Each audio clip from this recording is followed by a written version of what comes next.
It's funny. A lot of people will talk about with making content all the things that you can't do, right? Like you're not allowed to eat. That'd be unprofessional to do when creating content. Maybe it is, maybe it isn't. But the truth is, when you're in something for the long haul, you're never riding on one video to blow up over the others, right? Like, and for the long haul, you hear a lot of times of like famous YouTubers, for example, that there's this rule of do at least 100 videos before you even know what the heck you're talking about.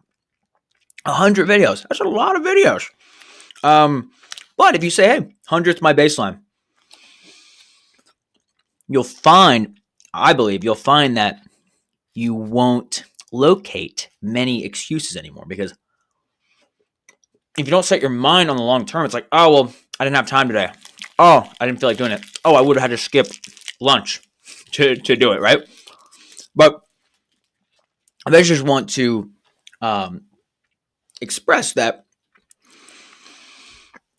it's easy to make unimportant things important.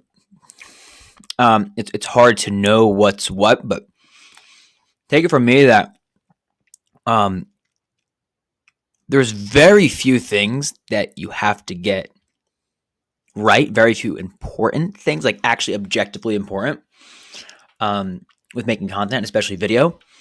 And the rest is really something that you can add into the mix. Your personality, your take on things, your rhythm for doing content, right? Like, it's important to be consistent, but also that doesn't mean you can't have your own rhythm, and how you create content, how you produce it, how you distribute it. So, I think I'm done eating for now.